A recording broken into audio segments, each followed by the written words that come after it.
السلام علیکم ورحمۃ اللہ تعالی وبرکاتہ۔ جامع رضویہ منظر اسلام کے آن لائن سبق میں آپ کا خیر مقدم ہے۔ پیارے بچوں، کھولتے ہیں اپنی کتاب شرح الجامی، صفحہ نمبر 32، اور آج پڑھتے ہیں غیر منصرف کی بحث۔ غیر منصرف کی بحث شروع کرتے ہیں، تو عبارت پڑھتے ہیں۔ بسم اللہ الرحمن الرحیم۔ غیر المنصرف ما أي اسم معرب فيه علتان تؤثران باجتماعهما واستجماع شرائطهما فيه أثرا سيجي ذكره من علل 9 أو علة واحدة منها، أي من تلك 9 تقوم هذه العلة الواحدة مقامهما، أي مقام هاتين العلتين، بأن تؤثر وحدها تأثيرهما، وهي أي العلل 9 مجموع ما في هذين البيتين من الأمور 9، لا كل واحد، حتى يقال لا يصح الحكم على العلل 9 بكل واحد من هذه الأمور، وذلك المجموع شعر، عدل ووصف وتانيث ومعرفة وعجمة ثم جمع ثم تركيب، والنون والعدول في عطف هاتين العلتين من الواو إلى ثم لمجرد المحافظة على الوزن، والنون زائدة من قبلها ألف ووزن فعل، وهذا القول تقريب۔ تو پیارے بچوں، ابھی آپ نے عبارت سنی۔ آج کی اس عبارت میں ہم غیر منصرف کی بحث کو شروع کرتے ہیں۔ غیر منصرف کیا ہے؟ تو صاحب شرح جامی سب سے پہلے تو غیر منصرف کی تعریف بیان کرتے ہیں، پھر صاحب کافیہ نے جب عبارت غیر منصرف کی تعریف ذکر کر دی تو اب اس کے بعد صاحب شرح جامی اس کی تفسیر کر رہے ہیں۔ سب سے پہلے صاحب کافیہ نے کہا غیر المنصرف ما فیہ علتان من 9، غیر منصرف وہ ہے، وہ ہے جس میں 9 علتوں میں سے 2 علتیں ہوں، یا ان 9 میں سے ایک علت ایسی ہو تقوم مقامہما، جو 2 علتوں کے قائم مقام ہو، یعنی یا تو 2 علتیں ہوں یا 9 میں سے ایک ایسی علت ہو جو 2 کے قائم مقام ہو، تنے تنہا 2 کی تاثیر کرے۔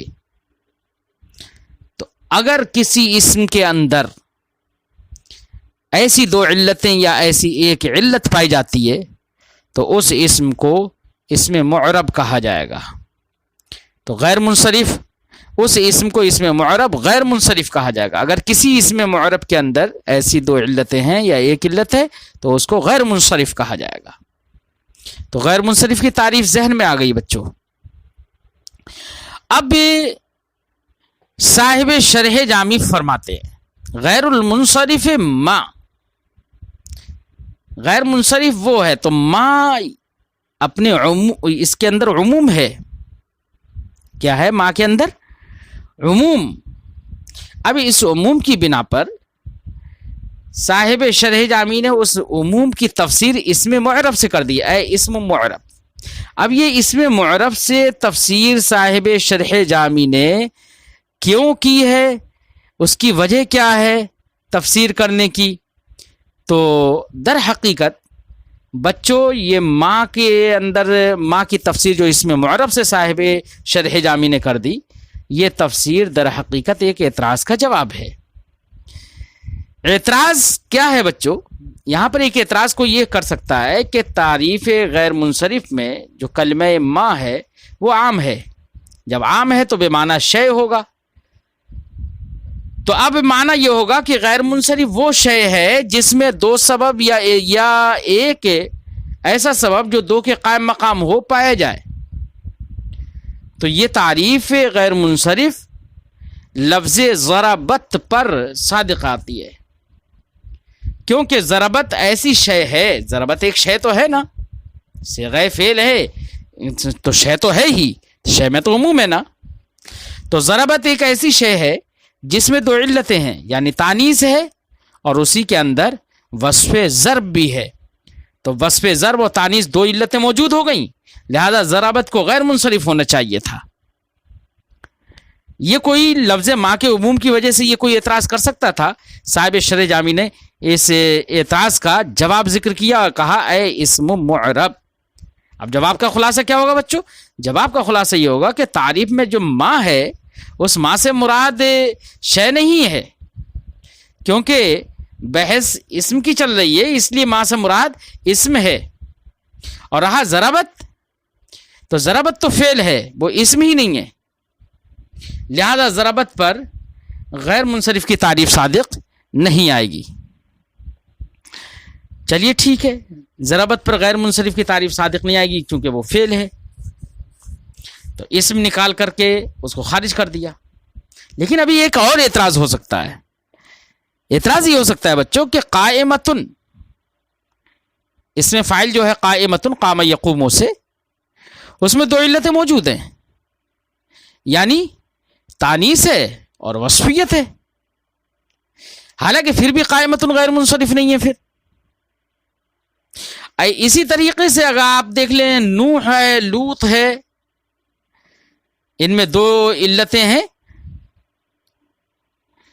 دونوں علتیں مؤثر ہیں، یہاں پر علت مؤثرہ موجود ہے۔ لوط اور نوح میں اجماع ہے اور عالمیت ہے، مگر یہ بھی غیر منصرف نہیں ہے، یہ کوئی اعتراض کر سکتا ہے۔ تو یہاں پر تو دو علتیں ہیں اور یہ اسم بھی ہے، یہ بات سمجھائی؟ تو پھر یہ غیر منصرف کیوں نہیں ہے؟ تو اب اس کا جواب کیا ہوگا؟ اس کا جواب یہی ہوگا کہ دو علتوں سے ایسی دو علتیں مراد ہیں جو منع صرف میں مؤثر ہوں۔ مطلقاً دو علتیں پائے جانا یہ غیر منصرف ہونے کے لیے ضروری نہیں ہے، بلکہ دو علتیں جو یہ کہا کہ دو علتوں میں سے ایک ایسی علتیں ہوں، 9 علتوں میں سے ایسی علتیں ہوں کہ جو دونوں علتیں مؤثر ہوں، کس میں؟ منع صرف، غیر منصرف کرنے میں مؤثر ہوں، اور شرائط تاثیر بھی ان میں پائی جاتی ہوں، ایسی دو علتیں موجود ہوں۔ مطلقاً دو علتیں ہونا کافی نہیں ہے،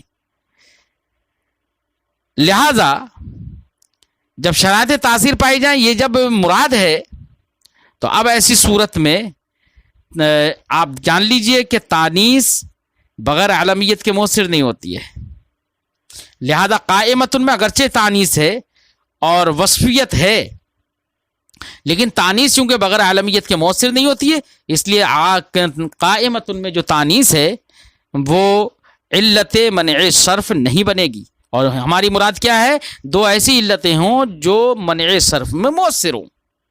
اور رہا نوح اور لوط، تو ان کے اندر شرائط موجود نہیں ہے۔ وہ کیسے؟ کیونکہ نوح اور لوط یہ عجمہ ہیں، اور عجمہ کے لیے شرط یہ ہے کہ متحرک الاوسط ہو یا 3 حرفوں میں سے 3 حرفوں سے زائد ہو۔ اگر 3 حرف ہی ہے تو متحرک الاوسط ہونا چاہیے، یا 3 حرف سے زائد ہے تو چوتھا حرف جو ہے وہ وہاں پر متحرک الاوسط اگر نہیں بھی ہے تو چوتھا حرف جو ہے وہ دلیل بن جائے گا۔ تو اب عجمہ کی شرائط میں سے کوئی بھی شرط لوط کے اندر اور نوح کے اندر نہیں پائی جا رہی ہے۔ کیوں؟ اس لیے کہ لوط اگرچہ عجمہ ہے، لوط اور نوح اگرچہ عجمہ ہے، لیکن متحرک الاوسط نہیں ہے، اور اگر متحرک الاوسط نہیں ہے تو کم سے کم زائد الثلاثہ ہوتے، زائد الثلاثہ بھی نہیں ہے، اس لیے یہاں پر عجمہ کی شرط ہی نہیں پائی جا رہی۔ اور ہماری مراد کیا ہے؟ ایسی دو علتیں ہوں جو منع صرف میں مؤثر بھی ہوں اور ساتھ ہی ساتھ شرائط تاثیر بھی ان کے اندر پائی جاتی ہے اور شرائط تاثیر کی جامع بھی ہوں، اس لیے ان کو لے کر اعتراض نہیں ہو سکتا۔ صاحب شرح جامی نے یہی بات اپنے ان لفظوں میں فرمائی، کیا؟ تؤثران باجتماعہما و استجماع شرائطہما فیہ اثرا۔ اب پوری بات سمجھتے ہیں صاحب شرح جامی کی عبارت کے ساتھ۔ غیر المنصرف ما، غیر منصرف وہ اس میں معرب ہے، اس میں معرب ہے، کیونکہ بحث کس کی چل رہی ہے؟ اسم ہی کی چل رہی ہے، اس لیے ما سے مراد اس میں معرب ہے۔ اور چونکہ غیر منصرف ہونا یہ اس میں مبنی کے اندر تو ہوتا ہی نہیں ہے، اس لیے معرب یہ بھی اسی قرینے سے صاحب شرح جامی نے نکالا۔ وہ اس میں معرب ہے فیہ علتان، جس کے اندر دو علتیں ہوں۔ اب دو علتیں ہوں تو قائمتن وغیرہ سے اعتراض پڑ رہا تھا، لوط اور نوح سے بھی اعتراض پڑ رہا تھا، تو ان کا جواب دینے کے لیے صاحب شرح جامی نے فرمایا کہ دو علتیں ایسی ہوں تو اثران باجتماعہما، کہ وہ دونوں علتیں اپنے اجتماع کے ساتھ مؤثر ہوں۔ اور مؤثر سے بھی مراد کیا ہے بچوں؟ منع صرف میں مؤثر ہوں۔ کس میں؟ منع صرف میں مؤثر ہوں۔ وہ استجماع شرائطہما، اور منع صرف میں مؤثر ہونے کے لیے جو شرائط ہوں ان تمام شرائط کو جامع بھی ہوں وہ علتیں، لہذا لوط اور نوح سے اب اعتراض نہیں پڑے گا۔ بات سمجھ آئی بچوں؟ تو وہ دونوں علتیں مؤثر ہوں اپنی اجتماع کے ساتھ، اور اپنے تمام شرائط کے استجماع کے ساتھ، کہ اس کے اندر تمام شرائط تاثیر موجود ہوں، تو اثرن مؤثر ہوں، اثر کرنے والی ہوں۔ سیجی ذکرہ، عن قریب اس کا ذکر آئے گا انشاءاللہ، جب اس شرائط کا ذکر عن قریب آئے گا۔ من دو علتیں ہوں، من علل تسعن، علل اس لیے نکال کر دکھا دیا کہ تسعن جو ہے وہ تو وصف ہے، وصف کے لیے موصوف چاہیے، اس لیے موصوف نکال کر دکھا دیا۔ کوئی اعتراض کر سکتا ہے یہاں پر صفت بغیر موصوف کے ہو گئی، حالانکہ صفت بغیر موصوف کے نہیں ہوتی ہے، تو نکال کے دکھا دیا من علل تسعن، یعنی 9 علتوں میں سے 2 علتیں ہوں، او علت واحدہ، یا ایک علت ہو اس کے اندر 9 علتوں میں سے، منہا ضمیر کا مرجع من تلک التسع، انہیں 9 علتوں میں سے ایک علت ایسی ہو تقوم هذه العلت الواحدہ مقامہما، کہ جو ایک یہ علت ان 2 علتوں کے قائم مقام ہو، بین طور کہ یہ تنہا 2 علتوں کی طرح مؤثر ہو جائے منع صرف میں۔ یہ علت ان دونوں علتوں کے قائم مقام ہو بان تؤثر وحدها تاثیرہما، کہ یہ تنہا 2 کی تاثیر کرے۔ وہی عدل ووصف وتانیث ومعرفہ وعجمہ ثم جمع ثم ترکیب والنون زائدۃ من قبلها الف ووزن فعل وهذا القول تقریب۔ وہ کیا ہیں؟ وہی، تو ہیا کی ضمیر کا مرجع علل تسع، یعنی 9 علتیں کون کون سی ہیں؟ وہی عدل ووصف وتانیث ومعرفہ، وہ عدل ہے، وصف ہے، تانیث ہے، معرفہ ہے۔ اب ایسی صورت میں دیکھیے بچوں، صاحب شرح جامی نے بیچ میں نکالا اے العلل التسع مجموع ما فی ہاتین البیتین، مجموع ما فی ہاتین البیتین، یہ کیوں نکالا ہے صاحب شرح جامی نے؟ یہ اس لیے نکالا ہے بچوں، یہاں پر بھی صاحب شرح جامی کا ایک اعتراض کا جواب دینا مقصد ہے۔ اعتراض کو ذرا دھیان سے سنیں۔ اعتراض یہ ہے کہ وہی شعر عدل و وصف و تانیث و معرفہ، یہی تو ہے عبارت صاحب کافیہ کی، تو ہیا جو ہے یہ مبتدا ہے، یہ راجع ہے الی الاتساع کی جانب، ضمیر ہیا ضمیر جو ہے مبتدا ہے، راجع ہے کس کی جانب؟ الی الاتساع کی جانب، اور عدل و وصف و تانیث یہ خبر ہے۔ تو اب یہاں پر سوال یہ ہے کہ اگر ربط مقدم ہے تو یہ صحیح نہیں، کیونکہ ربط کے مقدم ہونے کی صورت میں اس وقت اس کا مطلب ہوگا علل تسعہ عدل ہے، حالانکہ یہ انحصار العام فی الخاص، یعنی علل تسعہ تو عام ہے، اور ربط کے مقدم ہونے کی صورت میں حصر ہوگا کس میں؟ عدل میں، تو معنی ہوگا علل تسعہ عدل ہے، علل تسعہ وصف ہے، علل تسعہ تانیث ہے، یہی تو ہوگا نا، تو ہر ایک خبر ہوگا۔ جب ہر ایک خبر ہوگا تو ایسی صورت میں لازم آئے گا کہ ہر ایک پر ہر ایک حکم لگا، علل تسعہ پر ہر ایک کا حکم لگانا صحیح ہو جائے، یہ تو خرابی لازم آئے گی نا۔ یا یہ کہو علل تسعہ کا ہر ایک کے اندر منحصر ہونا لازم آئے گا، یا یہ کہہ لو دوسرے لفظوں میں کہ انحصار العام فی الخاص لازم آئے گا، جو کہ جائز نہیں ہے۔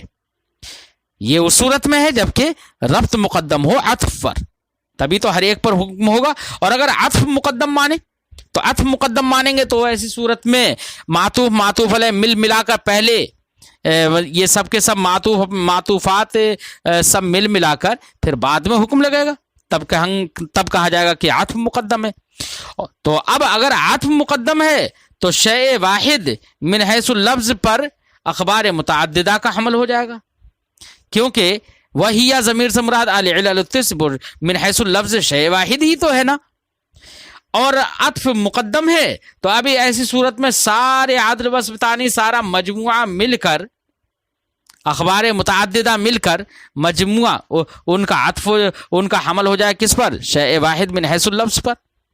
اور اخبار متعددہ کا حمل یہ بھی جائز نہیں ہے. تو صاحب قافیہ کی عبارت درست نہیں ہے، یہ کوئی اعتراض کر سکتا ہے. تو صاحب شرح جامی نے جواب دیا. جواب کا خلاصہ بچوں یہ ہے کہ ہیا ضمیر جو ہے یہ مبتدا ہے، اور مجموع ما فی ہذین البیتین یہ اس کی خبر ہے. عدل و وصف و تانیث لا آخر یہ ہر ایک خبر نہیں ہے، یہ ان میں سے ہر ایک ہیا جو مبتدا ہے اس کی خبر نہیں ہے، بلکہ اس کے لیے مستقل مبتدا مقدر ہے. کیا تقدیری عبارت ہوگی؟ وذالک المجموع عدل و وصف و تانیث و معرفہ الی آخر. بات سمجھائی؟ اور جب عدل و وصف و تانیث یہ سب کے سب خبر ہیں نہیں تو اب اعتراض ہی ختم ہو گیا. بات سمجھ میں نہیں آئی؟ اعتراض ختم ہو گیا کہ ہیا ضمیر کا مرجع جو ہے، ہیا ضمیر جو ہے وہ مبتدا ہے اور اس کی خبر محذوف ہے. کیا؟ وہیا مجموع فی ما فی ہذین البیتین، مجموع ما فی ہذین البیتین یہ خبر محذوف ہے، اور عدل و وصف و تانیث ان میں سے ہر ایک خبر ہے، اب ان کا مبتدا علی سبیل الاستقلال محذوف ہے. اور مبتدا کیا ہے؟ وذالک المجموع عدل و وصف و تانیث، یعنی یہاں پر عطف مقدم ہے اور سب کا مجموعہ یہ خبر ہے، اور ذالک المجموع مبتدا محذوف ہے. تو اعتراض ختم ہو جائے گا نا بچوں. تو صاحب شرح جامی نے اسی اعتراض کو دفع کرنے کے لیے فرمایا وہی اے العلل التسع مجموع ما فی ہذین البیتین،